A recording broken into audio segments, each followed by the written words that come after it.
Olá, queridos, graça e paz, que bom poder estar entrando no seu lar mais uma vez, para juntos fazermos parte desta programação no nosso canal. É muito bom estarmos conosco. Eu quero te pedir para você estar curtindo, compartilhando, alcançando outras vidas, né? Nesse momento, compartilhe esse vídeo que vamos subir, essa programação, mas eu quero deixar alguns recadinhos muito importantes para a tua vida aqui. Nós vamos subir aqui alguns links, né? Está aqui o nosso QR Code, né? Onde nós podemos fazer as nossas doações, nossos dízimos, nossas ofertas, ou então você pode mandar também, fazer o pedido pelo WhatsApp. Nós vamos gerar um boleto, você pode pagar pelo aplicativo bancário ou até mesmo na loteria. Nós temos também aqui, né, o nosso link de pedido de oração. É muito importante estarmos juntinhos, né? Você que está aí passando por um problema, uma dificuldade, quer compartilhar conosco, nós queremos estar orando pela tua vida. Então, querido, está aí o nosso link aí de pedido de oração. É muito importante a gente estar dividindo esse momento, né? Porque a Bíblia diz: chorais com o que chora, alegais com o que se alegra. E também nós temos o link de testemunhos. É muito importante saber o que Deus tem feito por você e pela sua família, querido. É muito importante a gente estar recebendo o teu testemunho aqui, daquilo que Deus tem operado sobre a tua vida. Vamos para a nossa programação, que o Senhor te abençoe muitíssimo, em nome de Jesus. Olá, querido, a paz do Senhor, querida. Eu quero te convidar nessa noite a estar mais uma vez caminhando conosco em Provérbios. Hoje nós vamos falar sobre Provérbios capítulo 17. Nós vamos aprender do Senhor através de Provérbios capítulo 17. E como a gente tem falado, é uma jornada de conhecimento. E nessa jornada de conhecimento hoje, a gente tem aqui o nosso pastor Adi, amém? Já conhecido de vocês nos outros vídeos. E temos hoje a Gabriela, amém? Conosco, a nossa flor no nosso jardim hoje, nos ajudando, disseminando o conhecimento do Senhor. Então, nós queremos de início orar junto com você que está aí na sua casa, pedindo ao Senhor que venha abençoar o teu lar, a tua mente. Enquanto nós oramos, eu queria que você já se preparasse, amém? Já pegasse seu caderno, sua caneta, sua Bíblia, colocasse aí no lugar de estudo e preparasse também o teu coração para aquilo que Deus vai falar, amém? Senhor Deus e amado Pai, muito obrigado, Deus, por tudo que o Senhor tem feito nas nossas vidas. Deus, nós queremos te agradecer, ó Pai amado, pela tua compaixão, pelo teu amor, Pai amado, mas principalmente pela tua presença, Senhor, a cada dia nas nossas vidas. Pai, muito obrigado, porque em tudo o Senhor tem nos abençoado e o Senhor tem sido bom. Deus, o Senhor é bom e a tua fidelidade dura para todo sempre. E nós queremos nesse dia, ó Pai, te pedir, abençoa, ó Pai amado, a cada um que nos escuta. Abre a mente, Senhor, e prepara o coração para aquilo que o Senhor há de falar. Que não sejamos nós, Senhor, a emitir, ó Deus amado, o conhecimento, mas que seja o Senhor a revelar quem Tu és, Senhor. Muito obrigado por tudo. Em nome do Senhor Jesus Cristo também, e amém. Glória a Deus. E nós vamos começar pelas nossas considerações iniciais, amém? Eu queria ouvir, primeiramente, o nosso pastor Adi, amém? A paz de Cristo para ti, meu irmão, minha irmã. Nesse dia nós vamos está percorrendo por alguns versículos, a qual eu tenho a convicção de que eles produzirão sobre a nossa vida conhecimento e entendimento, e irá servir como uma bússola para a nossa jornada. Mas a palavra inicial é: faça disso um instrumento para a tua vida. Não transforme isso como numa ferramenta a qual a gente guarda numa caixa e deixa no fundo de uma gaveta, porque senão ela não serve para nada. Então, como palavra inicial, que você de fato possa pegar essa palavra, manuseá-la, que você certamente será abençoado em nome de Jesus. Palavra inicial, Gabi, amém? Consideração inicial. Amém. Saúde da igreja, Pai do Senhor. Foi um pouco do que o pastor Adi falou. Nós estamos aqui para aprender, né?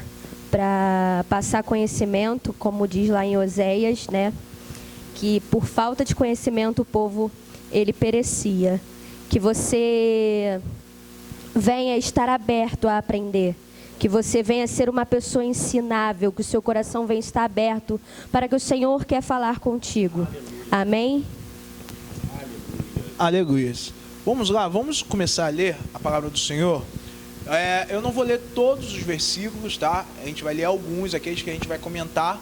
Os nossos irmãos estão livres para poder comentar qualquer versículo, mesmo que eu não tenha passado, a gente pode voltar, amém?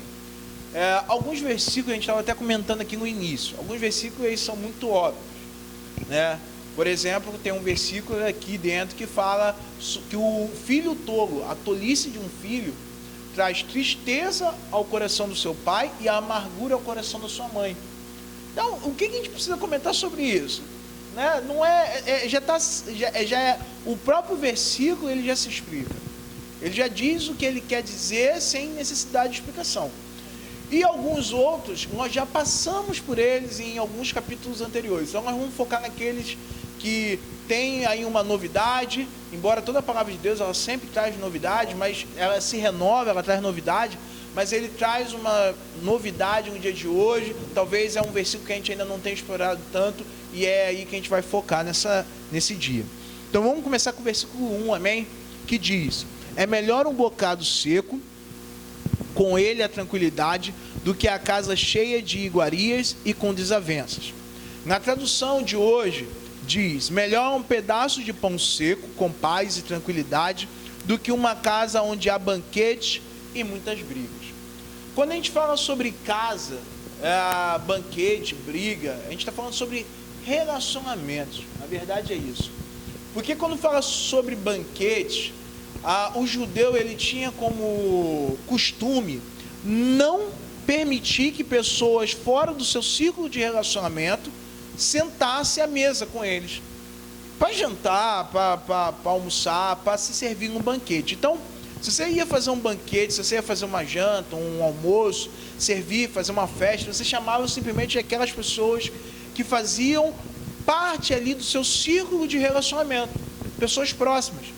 Então, quando Salomão ele começa a falar sobre banquete, e falar sobre briga e sobre casa, ele está falando sobre relacionamento. E quando ele fala sobre é melhor um pedaço de pão seco com paz e tranquilidade do que uma casa onde há banquetes e muitas brigas, ele está dizendo que é melhor o relacionamento ser pautado naquilo que traz paz do que aquilo que traz alegria momentânea. Esse versículo ele também traz ele revela para nós algo interessante, que por muitos anos houve uma confusão, ainda mais no meio evangélico, que fala sobre a questão de prosperidade.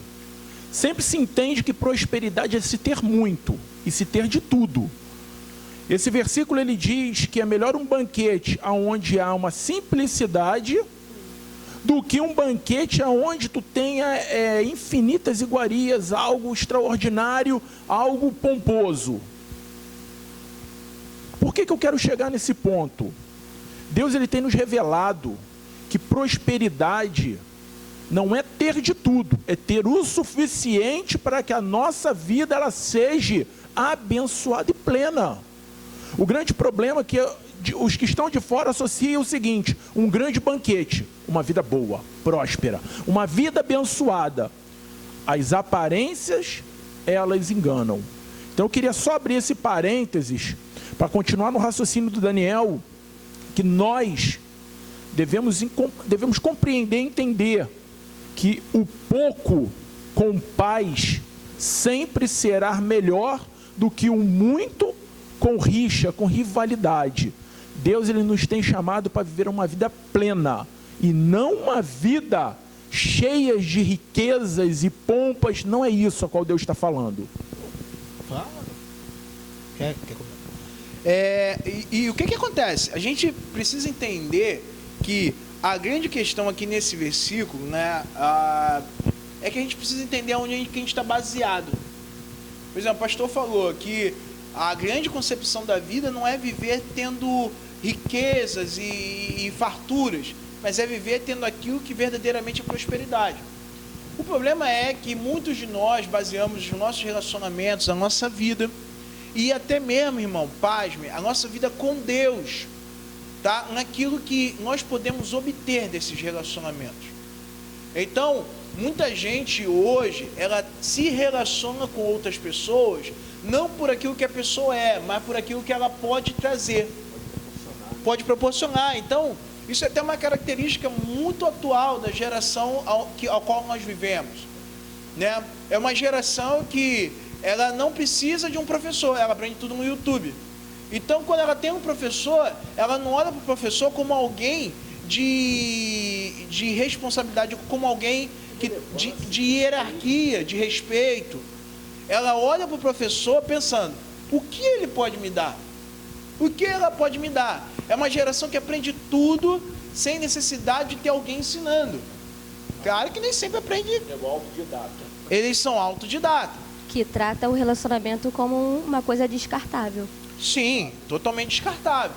E aí, onde é que a gente apoia essa base? Onde é que essa base está apoiada? Está apoiada nas conquistas. Então, quando não conquistamos, quando não conseguimos aquilo que desejamos, né? Acabamos ficando como? Sentimento de frustração. Frustrados. Frustrados. Se não frustrados, ficamos com raiva. Causamos desavenças, brigas. É aonde eu quero te perguntar, aonde está apoiada a nossa paz? Porque paz não vem daquilo que temos, ou da força que temos, ou daquilo que conquistamos. Mas a verdadeira paz é como João capítulo 16, 33 vai dizer. A verdadeira paz está em Jesus. Ele precisa ser a base. Que é o que o pastor Adi falou na escola dominical passada. As pessoas hoje em dia querem muito, muito, muito, e só que escolhe ter o muito, muito, muito errado. Ao invés de ter o muito, muito de Deus, querem o muito, muito daquilo que elas próprias desejam. Sim, sim. E não é ruim você desejar. Não. O ruim é você desejar e Deus não querer e você ficar chateado com Deus. Como um filho mal criado. Como um filho mal criado. Isso aí. O versículo 2 vai dizer assim: o servo prudente dominará sobre o filho que faz envergonhar e repartirá a herança entre os irmãos. Na versão atualizada vai dizer: o servo sábio dominará sobre o filho de conduta vergonhosa e participará da herança como um dos irmãos. Quando eu leio esse versículo, eu começo a entender que, primeiramente, tá? Não existe bênção cativa. A gente precisa entender isso. Não existe bênção cativa. Ah, porque eu sou filho, porque eu estou como filho, porque eu estou na casa do Pai, eu serei abençoado. Não. O princípio de bênção sobre a vida dos filhos, de um pai para com o filho, não é ele simplesmente ser filho, mas é ele reconhecer a autoridade do seu pai, se prostrar diante dessa autoridade e ter obediência. Eu estava até conversando com o pastor aqui antes da gente começar a nossa gravação. A gente olha para a questão de ser filho de Deus diferente do que Deus olha. Por quê? Quando a gente fala sobre ser filho de Deus, muitos de nós ligamos ao fato de nós irmos à igreja, aceitarmos a Jesus como nosso Salvador e temos uma Bíblia em nossa mão. Mas Deus e o próprio Jesus fala isso, que quem ama Ele precisa obedecer o quê? A sua palavra. Então Deus, Ele não olha filho como um status irrevogável. Ele olha filho como um status mediante a obediência. Então, à medida que nós obedecemos, à medida que nós vamos crescendo em conhecimento de Deus, vamos o amando, vamos o conhecendo e amamos mais e obedecemos mais a Ele, mais a bênção dele está sobre nós. E mais se tornamos filhos. E filhos parecidos com quem? Com o seu pai. Filhos parecidos segundo o coração do seu pai. Imagem e semelhança. Então, quando fala sobre essa questão do servo, eu lembro logo de quem? Eu lembro de Israel. Eu lembro de Israel, porque Israel foi feito como o povo de Deus. Mas eles rejeitaram o Senhor. E por eles terem rejeitado o Senhor deu a oportunidade aos gentios de o conhecerem a sua palavra e fazerem as obras a qual Israel deveria fazer. Então, quando um filho ele não sabe como se comportar, quando ele não sabe como se colocar como filho verdadeiramente, é certo de que alguém vai tomar esse lugar. O fato é que, assim, a gente vive hoje dias a qual se tem ensinado ou se tem plantado dentro de lares de que é responsabilidade única e exclusiva do pai educar, ensinar, e de fato é. Só que os filhos também têm responsabilidade de conseguir olhar para as coisas e entender quem é o seu referencial. O problema é que a gente cobra-se muito. Ah, porque meu pai era isso, meu pai era aquilo e tal. Mas o que eu tenho sido? Como filho, chegou o momento de olharmos para a nossa sociedade, as nossas circunstâncias e começar a entender que existe também um chamado para todos nós. Existe algo sobre a vida de um filho que é necessário não só dizer eu sou o filho, mas fazer por onde? Para ser chamado de filho. Porque como nós lemos o versículo, o servo dominará sobre o filho, mas que filho é esse? É simplesmente aquele filho que abriu mão do que era dele por direito. Verdade. O filho que abre mão do direito que tem. E é interessante a gente pensar, irmão, que existe uma responsabilidade sobre a vida dos filhos. Para você alcançar a mão do seu pai, existe uma responsabilidade sobre a vida dos filhos. Então, o pastor falou algo que é maravilhoso. A responsabilidade do ensinamento dos filhos, realmente ela está sobre a vida dos pais. A responsabilidade de abençoar a vida de um filho não está sobre a responsabilidade do pastor da igreja, do líder da igreja, do irmão da igreja ou do professor da escola. Não, está sobre a vida dos pais. Mas existe uma responsabilidade na vida dos filhos em atrair essa bênção. Como assim atrair essa bênção? Quando eu sou obediente ao meu pai, eu alegro o coração do meu pai. E por alegrar o coração do meu pai, aquele coração alegre, ele está mais proposto ao quê? A abençoar. Então a responsabilidade do filho é em obediência, é em obedecer, é em entender que a palavra do pai, ela não precisa ser questionada, ela precisa ser reconhecida como uma palavra de autoridade. E uma palavra de autoridade, irmão, muitas das vezes ela é pesada, tá? Muitas das vezes ela é pesada. Quando a gente era criança, toda palavra era boa, a gente enxergava como boa? Duvido. Ah, vai, garoto, para de jogar o videogame e vai fazer isso. Garota, para com isso aí, para de brincar, guarda tudo, vai... Não era legal, a gente queria fazer o quê? A gente queria brincar, a gente queria continuar ali na farra com os amigos e tudo mais, queria continuar jogando bola na rua. Mas toda palavra, mesmo que ela seja pesada, ao nosso coração, ela revela a autoridade do Pai. E toda autoridade revelada, ela precisa ser seguida de obediência, para que a bênção de Deus nos siga, amém? Vamos para o terceiro versículo.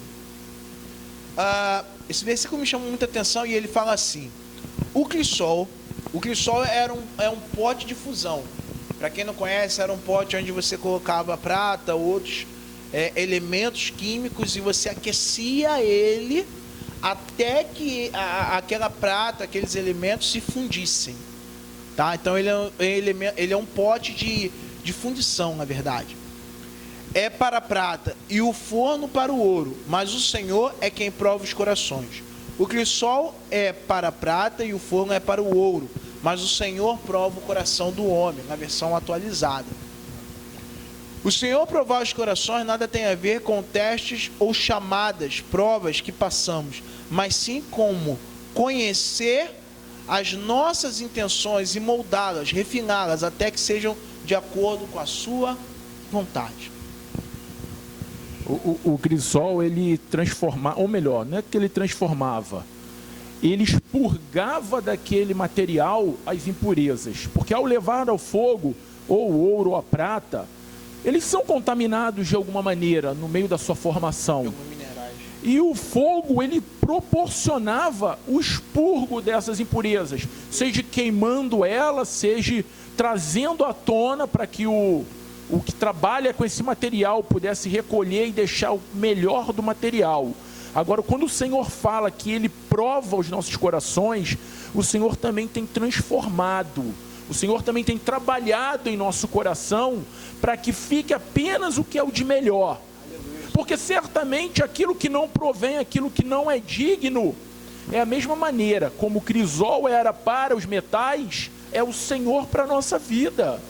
E Ele começa a trabalhar, Ele começa a limpar, Ele começa a trazer o melhor que existe ali. Às vezes a gente tem aquele conceito que fala assim: ah, fulano não presta, fulano é mau. Ninguém é mau, porque todos nós nascemos de Deus, somos criaturas de Deus. O que aconteceu é que ao longo da vida, da jornada, as impurezas foram se impregnando e as pessoas se tornaram quem são. Só que Deus, Ele tem provado, Ele tem trabalhado, Ele tem ajustado. Que essa possa ser uma palavra também um pouco profética para as nossas vidas, que a gente precisa ser cada vez mais provado pelo nosso Senhor. Porque quando o Senhor está falando sobre a provar a intenção do coração, muitas das vezes Deus vai provar a intenção do nosso coração como? Indo de contra aquilo que nós desejamos. Quer ver um exemplo? Abraão desejava ter um filho, queria ter um filho, já a uma certa idade. Deus o promete um filho, através dele seria feita uma nação. Mas o que Deus pede para que ele sacrifique um altar? O seu próprio filho. Mas Deus pediu, e Deus já sondava o coração de Abraão e sabia que Abraão era capaz de sacrificar o seu filho. Tanto que Deus vai até o último minuto, espera até o último minuto, para ver se Abraão realmente seria capaz daquilo. E no último minuto Deus dá o escape, Deus dá ali o cordeiro para ser emolado no lugar do seu filho e abençoa Abraão. E nós conhecemos Abraão como o pai da fé, porque não havia outra intenção no coração de Abraão em não ser verdadeiramente um filho, em verdadeiramente ser alguém obediente ao Senhor. Então, quando Deus ele fala, quando Salomão fala sobre que Deus prova o nosso coração, ele está falando sobre Deus fazer um alinhamento e Deus ir retirando tudo aquilo que não é dele e ir fazendo que o nosso coração seja totalmente voltado a Ele. Amém? Como uma reforma, né? Como uma reforma. Tirar aquilo que não tá bom e colocar aquilo que é novo, aquilo que é renovado mesmo. Aleluia. Versículo 7, irmão. Vamos avançar um pouco. Versículo 7 vai dizer: não convém ao tolo a fala excelente, quanto menos ao príncipe o lábio mentiroso. Na versão nova diz: os lábios arrogantes não ficam bem ao insensato, muito menos os lábios mentirosos ao governante. Provérbios, a maioria dos provérbios que a gente lê são provérbios de contradição, de contraste. E aqui a gente tem uma contradição, que é o tolo falar bem e o príncipe mentir. Não convém existir tal coisa. Mais ou menos aqui está falando sobre fruto. Não tem como o príncipe mentir. Por quê? Porque não é da característica de um príncipe ou de um governante mentir. Pelo menos não deveria ser. Né? Não deveria, é isso aí. Eu já corrigi logo. Não deveria ser. Amém, irmão? Não deveria ser da característica ou do caráter de alguém que lidera a mentira, ou de alguém que lidera a inconveniência ou o mal. Não deveria ser. Então, quando Provérbios faz essa contradição, ele está querendo dizer, cara, não tem como você querer ser uma coisa praticando outra.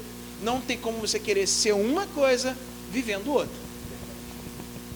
A gente chegou até a comentar no capítulo anterior, na outra escola, de que o rei ele era a figura do Deus na terra. Sim. Era aquele representante de Deus. A partir do momento que ele mentia, ele defraudava quem era Deus. É só uma observação para que a gente, na verdade não é observação, é um complemento, para que agregue mais ao nosso conhecimento. Versículo 8 vai dizer: o presente é aos olhos do que o recebe como pedra preciosa. Para onde quer que ele se volte, servirá de proveito. Na atualizada vai dizer: o suborno é um recurso fascinante para aquele que o oferece. aonde quer que vá, ele tem sucesso. Quer começar o... Eu queria deixar assim, que a gente possa entender o que esse versículo de fato ele diz. Quando ele fala que o suborno é um recurso fascinante para aquele que oferece, ele não está dizendo que o suborno é a melhor coisa. Mas para o mundo que jaz no maligno, é uma das ferramentas que o mundo tem de atração. É uma ferramenta para o cara que não conhece a Deus, o cara que não entende Deus como a fonte de sabedoria, a fonte moral e de ética. Ele não tem outra coisa melhor do que seja o suborno. Porque com suborno ele compra, com suborno ele ganha, com suborno ele amplia seus patrimônios, ele expande seus negócios. Não preciso te dizer, você que vê jornal, telejornal, você certamente sabe do que a gente está dizendo. Pessoas que juraram fidelidade a uma nação, pessoas que juraram fidelidade a um povo na campanha eleitoral, sendo corrompida, sendo subornada. E ele continua dizendo, aonde quer que vá, ele tem sucesso. Eu quero abrir um parênteses para aqui, porque certa vez eu escutei uma frase que dizia assim, todo homem tem seu preço. Eu queria fazer um adendo, só para que a gente traga algo ético para nossas vidas. Só tem preço aquele que se põe à venda. Porque quem não se põe à venda não tem preço. Tenta imaginar, existe preço para o sacrifício de Cristo na cruz? Não tem preço porque é algo inimaginável. É algo que gerou e vem gerando nos nossos dias uma possibilidade, uma oportunidade de mudança, de vida nova. Existe preço para isso? Claro que não existe. Então eu quero abrir bem esse parênteses para que a gente possa entender. A ética, ela ainda é viva, ela ainda é existente. A gente não pode chegar nos dias de hoje, mas todo mundo se corrompe. Eu não sou todo mundo, você não é todo mundo. Você é filho, você é filha, você é especial aos olhos do Criador, do nosso Pai. Então eu não posso mais usar de alguns argumentos para justificar as minhas ações. Eu quero ser bem enfático nisso, porque hoje parece que o que mais tem valor na nossa sociedade é a parte financeira. Eu tenho, eu compro, eu consigo, eu faço. A gente precisa romper com o fluxo que a vida está tomando. Porque se eu não sou subornado, porque eu entendo quem eu sou, eu entendo para que eu fui gerado e para aquilo que Deus deseja que eu faça. Se eu consigo entender isso, eu não tenho preço. Eu não tenho preço, eu sou inegociável. Isso é verdade, aleluia. Outra vez, um certo dia, conversando com um amigo meu, ele falou que muitos empresários estavam sendo vítimas de corrupção e por isso estavam caindo, vítimas do sistema de corrupção do governo, por isso eles estavam caindo na corrupção. A grande questão é que não existe vítima de corrupção se ela se envolve com a corrupção. Se ela se envolve é porque ela queria ganhar algo. Então ela é corrupta, assim como quem queria corromper. O cara que pede um suborno ou algo por fora para poder ganhar uma licitação, por exemplo, ou ele oferece para poder ganhar uma licitação, ele é tão corrupto quanto o governante que aceita. Ele está burlando o sistema. Mas se eu não fizer isso, eu não vendo. Se eu não fraudar aqui, eu não tenho lucro. Irmão, a verdade é que se você parar para contabilizar a bênção de Deus como aquilo que você tem nessa terra, assim como Paulo diz, você é um dos homens mais miseráveis dessa terra. Não queremos aqui dizer que somos super santos, não é isso. Mas a palavra do Senhor é clara. O que começa errado, termina errado. Mais cedo ou mais tarde a conta vem e ela custa caro. A gente tira por isso o que aconteceu com Sansão. Sansão é um homem separado. E houve uma regra. Não faça isso, não faça aquilo, não se contamine aqui, não vá para ali. Sansão aos pouquinhos foi se enveredando. Às vezes a gente associa a queda de Sansão a Dalila. O problema é que a queda de Sansão não se deu com Dalila. A queda de Sansão se deu quando ele começou com um casamento que não era para ele ter casado, brincando com o que não era para brincar. Foram junções de coisas. Dalila foi simplesmente a gota final que transbordou no copo. É o que diz, é o melhor o pouco com Deus do que o muito sem Deus, que é basicamente o 17, o versículo 1, né, do capítulo. É isso aí. Glória a Deus. Glória a Deus. Versículos 9 e 10, tá? Por que o versículo 9 e 10? Porque eles se completam, amém? O versículo 9 e 10 eles se completam. O versículo 9 vai dizer, eu já vou ler na tradução atual, amém? Aquele que cobre uma ofensa promove amor, mas quem a lança em rosto separa bons amigos. Aí o 10 vai dizer, a repreensão faz marcas mais profundas no homem de entendimento do que os açoites no tolo.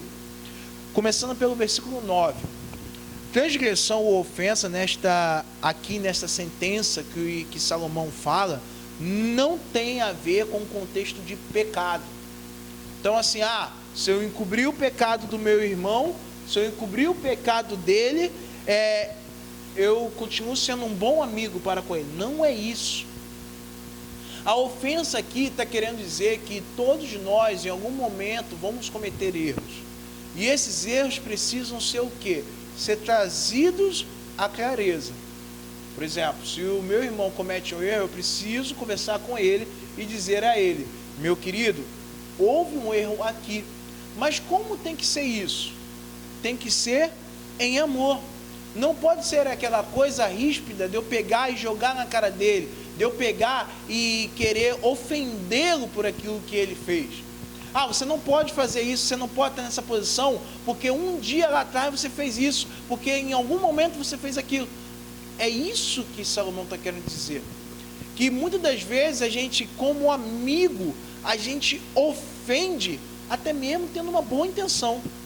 Esse versículo ele também tem a gente pode trazer ele para uma visão também, aonde a gente fala do ofendido e do ofensor. Sim. E eu consigo enxergar nesse versículo o ofendido dizendo, cara, eu te relevo, eu encubro. É como se o cara que fosse machucado não olhasse para quem o machucou com os maus olhos, mas começasse a entender aquilo que foi feito por Cristo na cruz. Todos o negaram, todos o abandonaram e assim morreu, mas no final Cristo diz, perdoa, porque não sabe o que faz.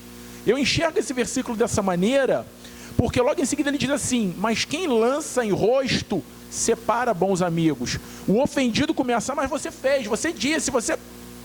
Vai se gerando uma animosidade, e isso vai gerando separação. Separação. E no 10, Salomão ele vai dizer, a repreensão faz marcas mais profundas no homem de entendimento do que sem açoite um tolo. Quer dizer, quando eu repreendo alguém e essa pessoa entende de bom coração, e a minha repreensão ela foi em amor, quer dizer, eu ganhei para mim um amigo. Eu construí na vida de alguém. Porque quando ele entende aquela repreensão, aquilo dói tanto nele, irmão. Aquilo dói tanto nele. Aquilo deixa uma marca tão profunda que ele tende a se lembrar toda vez daquela marca e não voltar a fazer.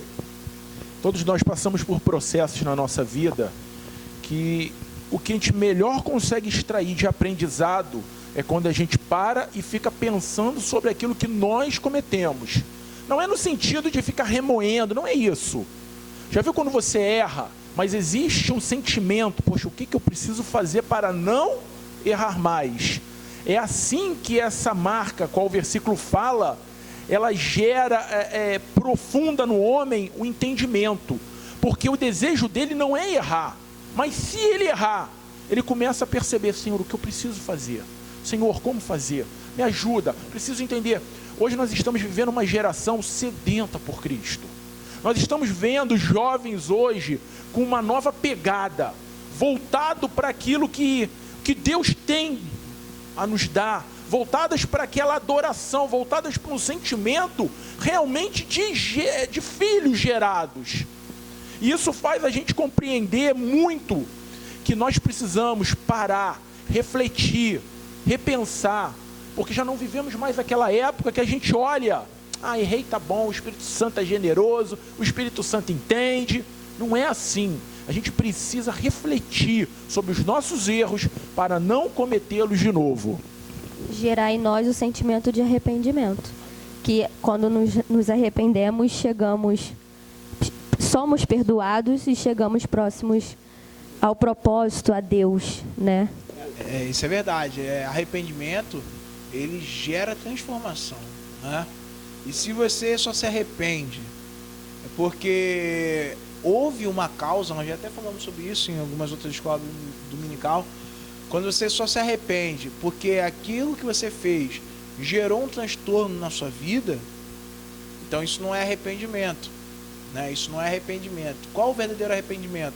É doer no seu coração por ter feito algo errado e não querer voltar lá.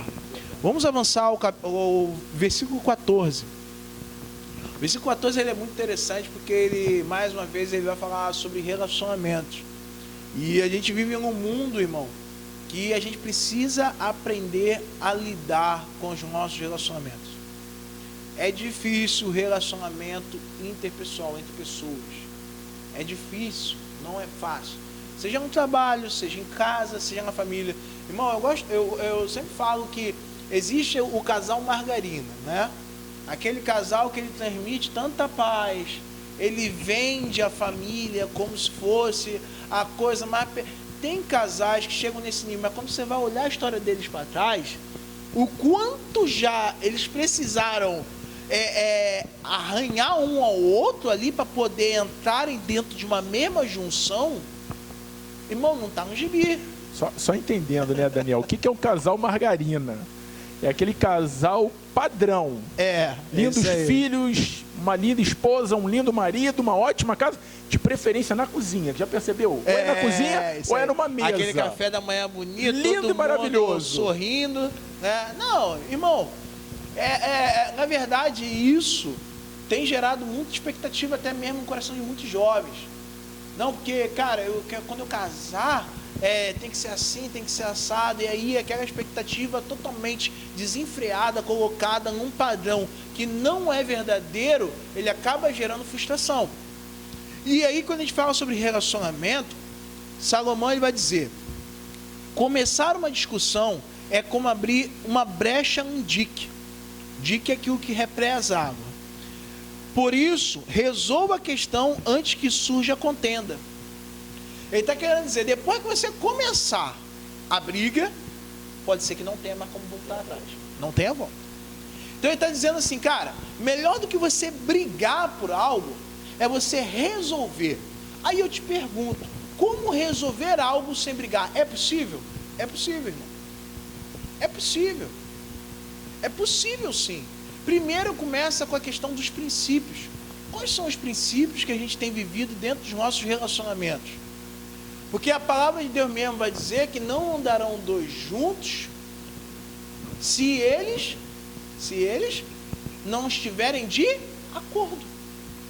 Então qual é o princípio? O primeiro princípio é eu estar andando junto e me relacionar com as pessoas que têm o mesmo princípio, o mesmo de acordo que eu tenho.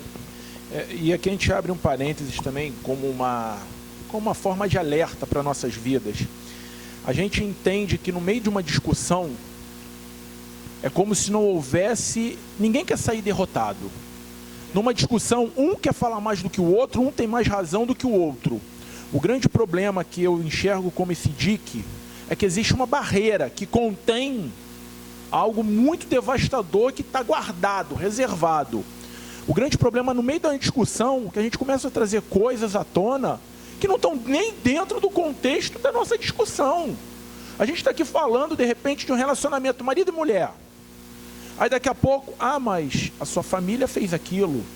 Mas o seu irmão fez não sei o quê. A sua irmã ficou me devendo não sei o quê. Tu começa a trazer à tona coisas que estão fora de um contexto. E a verdade é essa. Certamente você já viu, ou internet, em algum canto você já viu, uma represa, ela segura muita água Verdade. E uma vez essa água liberada, ela arrasta tudo que tem pela frente. Verdade. Você imagina no meio de um caos, você querer apaziguar. Aí eu te pergunto, não seria melhor ter apaziguado antes que a nossa língua ela fosse por caminhos sem volta? Então assim, que isso fique como um alerta para famílias. Relacionamento, como foi falado, relacionamento interpessoal, seja no ambiente empresarial, seja no ambiente de escola, até mesmo dentro da igreja, que a gente possa compreender que muitas das vezes, eu queria só ganhar abrir um parênteses dentro de um outro parênteses. Aquele que se cala nem sempre é o derrotado numa discussão. Verdade. A palavra nos ensina que a sabedoria, ela nos leva a compreender, e nós já lemos isso em Provérbios, Isso aí. que é necessário muitas das vezes o sábio se calar, porque ele sabe quem ele é, ele sabe quem o justifica, para que não haja um malefício, algo mais destrutivo. Embora a represa ela seja algo muito forte, mano, muito forte. Ela é algo muito forte. A represa ela é feita para poder barrar rios. Então ela barra rios e gera ali, através daquilo dali, energia, através das hidrelétricas. Mas embora ela seja algo muito, mas muito forte, pensa em metros de parede de concreto. Basta um pequeno rachado. Se a água começar a rachar, um pequeno rachado naquela represa, e a água começar a passar por ali, é igual na sua casa e na minha. A infiltração, muitas das vezes, quando você vai ver, a parede já está quase caindo. Ela começa por pequenos filetes. Então, muitas das vezes, irmão, é uma palavra. Você se entristeceu, e como é que eu resolvo sem brigar? Você se entristeceu. Por que não falar para o outro que aquilo te entristeceu? Te magoou, te machucou. Mas não, o que é melhor? É melhor eu esperar ele dormir, no outro dia de manhã eu vou lá e só tomar uma palavra. Aí no outro dia eu solto uma palavra. No outro dia, outra palavra. Quando eu vou ver, eu não me curei, mas acabei machucando o outro lado. E a ferida permanece. E a ferida permanece. E começa que o que era forte começa a ser minado.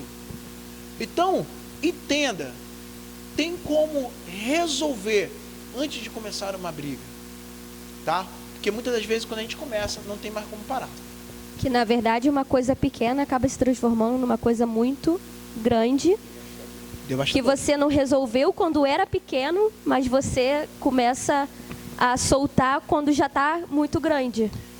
Começa a entristecer o outro, porque é mais fácil eu te mandar indireta, eu soltar coisas que te entristecem, do que falar, olha, falar com amor, falar quando aquilo já ainda está pequenininho. Né? A força desprendida vai ser muito maior do que se você tivesse agido no momento. Porque o ser humano é assim, você me machucou, qual é a minha intenção? É curar? Você não, é te machucar também. E por aí a gente vai machucando uns aos outros. Versículo 16, diz assim: de que serve o dinheiro na mão do tolo, já que ele não quer obter sabedoria? Praticamente, eu vou lá em Lucas, capítulo 12, versículo 15, onde vai dizer: cuidado, fiquem de sobreaviso contra todo tipo de ganância. A vida de um homem não consiste na quantidade dos seus bens. Por quê? Jesus ele era tão sábio que ele entendia que a ganância do homem em ter bem, desprovida da sabedoria de Deus, não resultaria em nada. Não resultaria em nada. A Bíblia ela não vai pregar contra você ser rico. Nós não vamos pregar contra você possuir riquezas. Mas possuir riquezas, abrindo mão da sabedoria que vem de Deus, é como não ter conseguido nada. Já percebeu que a sabedoria ela é algo a palavra seria evolutivo. Porque perceba bem, a cada ano que se passa, mais sabedoria é agregada à sociedade. E da mesma maneira, o dinheiro ele é passageiro, ele se vai. Hoje, qual é o legado de um pai ou de uma mãe para um filho? É aquilo que ele aprendeu, que ele compreendeu durante a sua jornada. Os conceitos e o entendimento do que era certo e do que era errado. Agora tu tenta transportar isso para a palavra de Deus. O dinheiro, ele vai gerar a conquista de bens, mas a sabedoria vai te gerar a conquista de uma vida plena. Prova disso, porque você vê hoje pessoas com um poder aquisitivo alto infelizes. Pessoas com poder aquisitivo alto se questionando e se perguntando: poxa, como fulano que não tem a metade dos meus bens é mais feliz do que eu sou feliz? Isso fica como um alerta para nossas vidas. Versículo 17, vamos avançar mais um pouco. Versículo 17 vai dizer, é um versículo que todo mundo conhece muito bem: em todo tempo ama um amigo, e para a hora da angústia nasce um irmão. O amigo ama em todos os momentos, é um irmão na adversidade. Esse versículo ele vai enaltecer uma coisa que falta muito nos nossos dias, que se chama uma palavra fidelidade. Esse versículo ele enaltece a fidelidade de uma amizade. Eu não sou seu amigo quando você está bem ou quando você pode me dar algo. Eu sou o seu amigo independentemente do momento que você vive. E quando a dificuldade chega, eu fui teu amigo durante todo esse tempo, e quando a dificuldade chega na minha vida ou na vida dele, a fidelidade que nós geramos entre nós vai gerar, além de uma amizade, vai gerar uma irmandade. Eu fico impressionado, irmão, com a igreja posterior a Jesus, né? A igreja de Atos, a igreja que veio assim que Jesus partiu. A palavra do Senhor vai dizer que em Atos, que eles viviam em comum com tudo. Tudo era de todos. Mas, irmão, quando a gente fala isso, a gente lembra somente da parte boa. Mas a gente tem que parar para pensar também que o tudo eram de todos, era também nas questões ruins que eles passavam. Então, se um sofria por amor à igreja, todos ali sofriam. Se um era preso, os outros também eram. E mesmo que não fossem, viviam com seus corações o quê? Apreensivos por causa daquele irmão que foi. Se o meu irmão tem necessidade, eu também tenho necessidade. Mas se ele tem abundância, eu também tenho abundância. Então, como é que a gente prova fidelidade a alguém? É quando o que dói nele, dói em mim. O que alegra ele, me alegra. E no passar da caminhada da vida, nós vamos deixando de ser amigos para se tornarmos irmãos. Só para completar a questão da fidelidade, da questão da lealdade, a gente lembra muito do próprio livro de Atos, como foi falado, da igreja primitiva. Lá no capítulo 12, versículo de número 12, ele vem retratando a postura de uma igreja, a postura de irmãos em meio a um problema. Pedro estava preso. E lá no capítulo 12 diz, versículo 12: e considerando ele nisso, foi à casa de Maria, mãe de João, que tinha por sobrenome Marcos, aonde muitos estavam reunidos e oravam.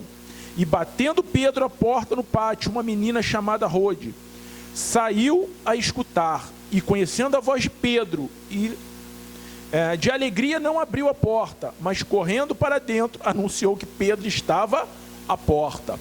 Isso aqui é fruto de lealdade. Saber aquele que necessita e continuar sem arredar o pé, até que a ministração, até que a graça, até que a intervenção de Deus, ela chegue. Que a gente possa ressuscitar isso na nossa vida. No mundo tão individualista, a gente precisa criar laços. Entenda bem o que significa esse laço. Laço de irmandade. O céu ele não foi feito só para você. O céu ele foi feito para um povo, para uma família. É para todos. É a questão da igreja, né? São muitos membros se tornando um só corpo. E não é porque uma pessoa não fez isso para mim que eu não tenho o que fazer para outro. Porque hoje em dia está assim, eu fui machucado, então eu não vou fazer mais. Não, continue fazendo. Você é igreja, você pode ser exemplo. Você é referência. Você vai fazer isso pro outro. Não quer dizer que você recebeu mal, que você vai dar o mal. Não pague o mal com o mal. Né? Você ser um bom amigo a alguém também te faz uma pessoa melhor. Te faz uma pessoa boa. Verdade. Vamos avançar para o versículo 19, que diz: quem ama a discussão, ama o pecado. Quem constrói portas altas está procurando a sua ruína. Quando fala sobre esse versículo, quando eu leio sobre esse versículo, tem duas coisas que ele me traz. A primeira é exaltação, portas altas. E a segunda é vanglória, rebelião ou discussão. Por quê? Quem ama a discussão, ama o pecado. Rebelião, aquele espírito de contenda, aquele espírito de briga, de faccioso, de dividir pessoas. Mas quando fala sobre quem constrói portas altas, o que são portas altas? As cidades antigamente, elas impunham o seu poder e o seu poderio pelo tamanho do seu portão. Então, quanto maior o seu portão, quanto maior os seus muros, melhor era a sua defesa.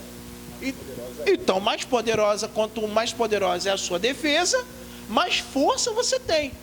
Então, mais impenetrável você era, quanto mais impenetrável você era, mais forte você poderia ser.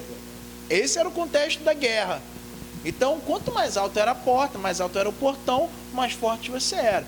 Então, Salomão está querendo dizer que se apoiar nas suas portas altas, ou na sua vanglória, ou se apoiar naquilo que você constrói, é ruína. Não tem outro nome.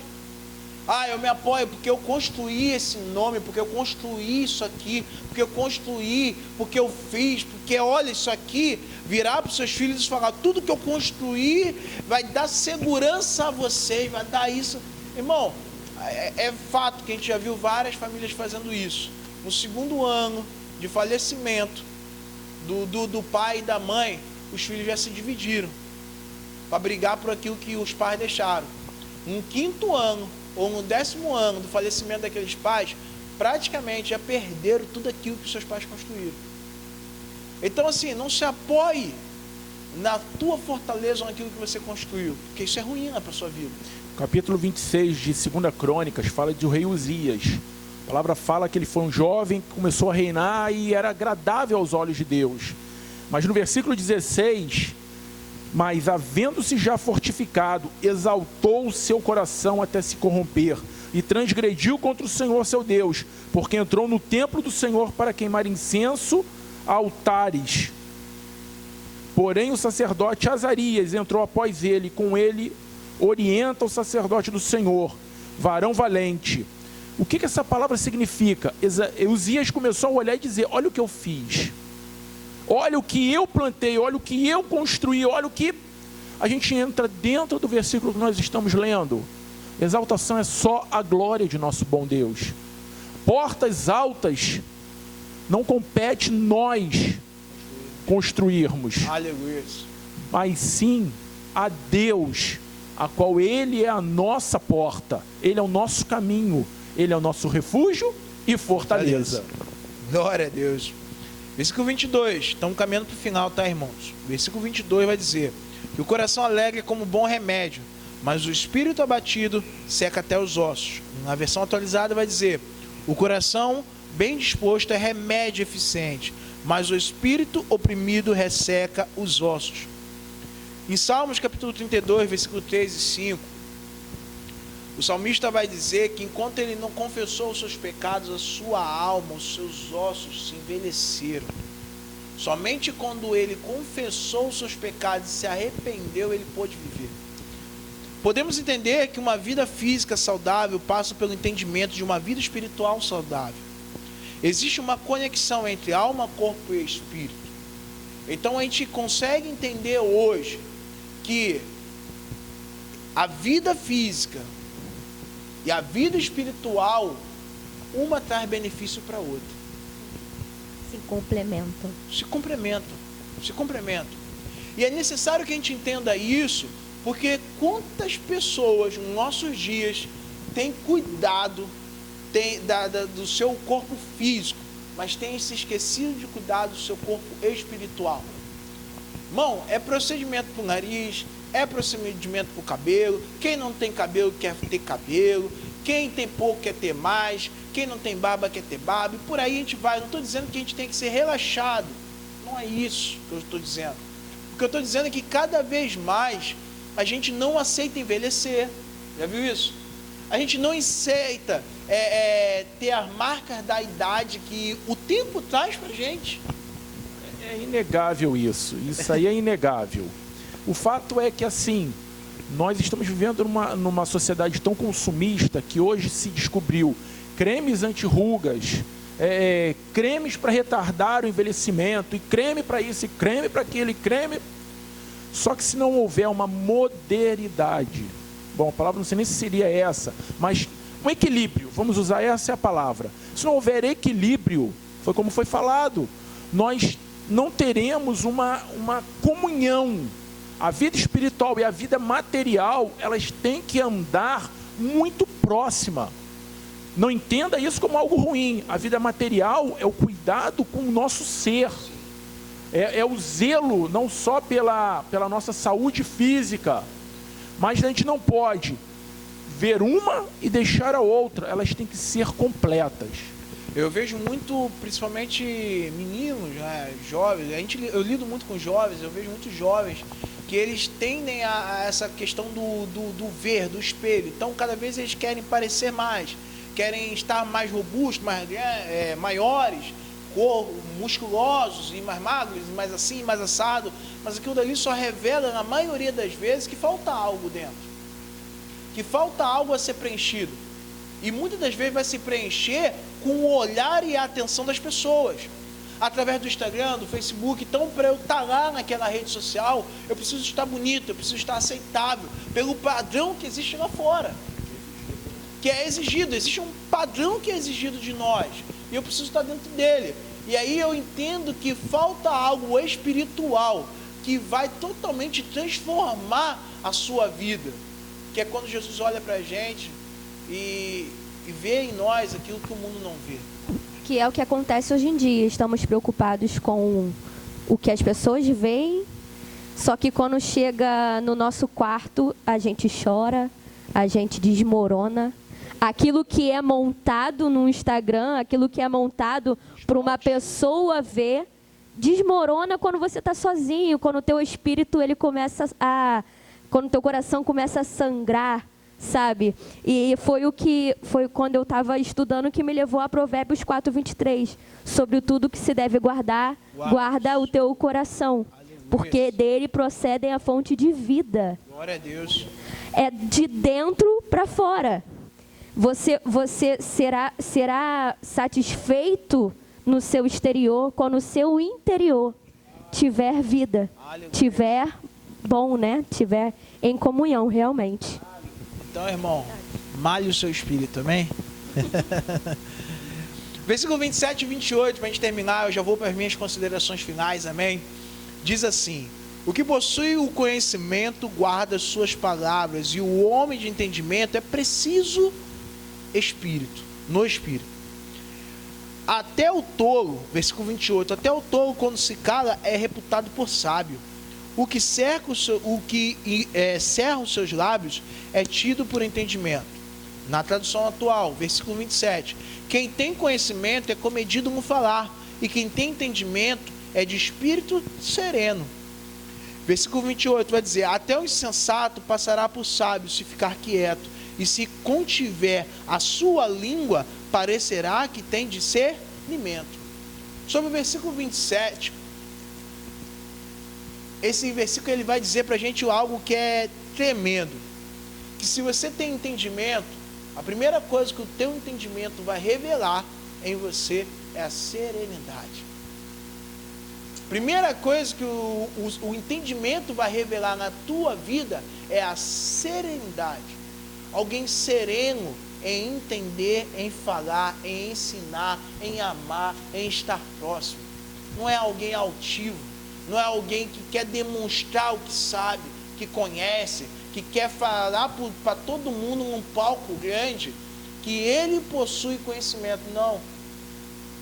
A primeira coisa que ele vai demonstrar é serenidade. No versículo 28, complementando, diz que se até mesmo um insensato souber ficar calado, vai parecer que ele é sábio.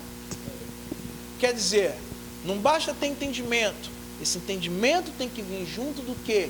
De serenidade, de amor, ao proferir esse entendimento. E não basta ter entendimento se você fala demais.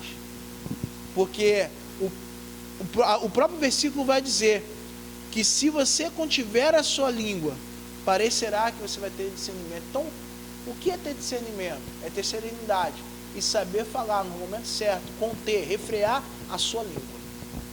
Partindo para as considerações finais, esse texto ele nos mostra a questão de controle. Ter controle. Isso é que justamente muitos de nós não temos. Porque em meio a um problema, a gente não consegue se controlar e a gente desanda. Quando a gente deveria, em contrapartida, estar refreando nossa língua, estar repensando, estar analisando, para que a gente também não envergonhe o nome de Cristo. Preste bem atenção, não estou falando que você não possa, ou que é como se nós fôssemos um robô, não devêssemos, não é isso. Eu só estou querendo te dizer que nós precisamos aprender a nos controlar. Porque eu queria terminar com um versículo, que é o versículo 14 de 2 Timóteo capítulo 3. Tu, porém, permanece naquilo que aprendeste e de que foste inteirado, sabendo do que tens aprendido e que, desde a tua meninice, sabe as sagradas letras, que podem fazer-te sábio para a salvação, pela fé que há em Cristo Jesus.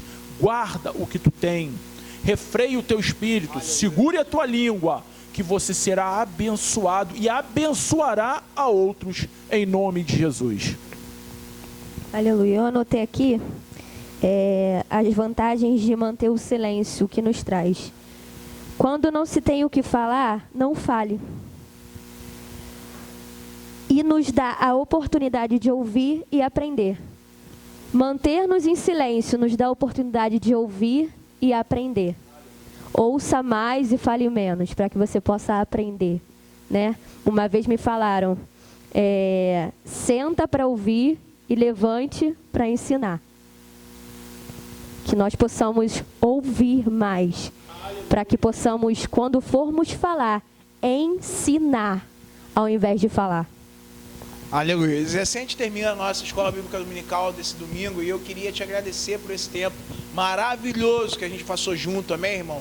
E que seja um tempo de crescimento para a tua vida, para a tua casa, para o teu casamento, para o teu trabalho, amém? Para tudo aquilo que você colocar a sua mão, que seja abençoado em nome de Jesus, e que Deus continue nos abençoando para a honra e glória dele, em nome de Jesus, amém?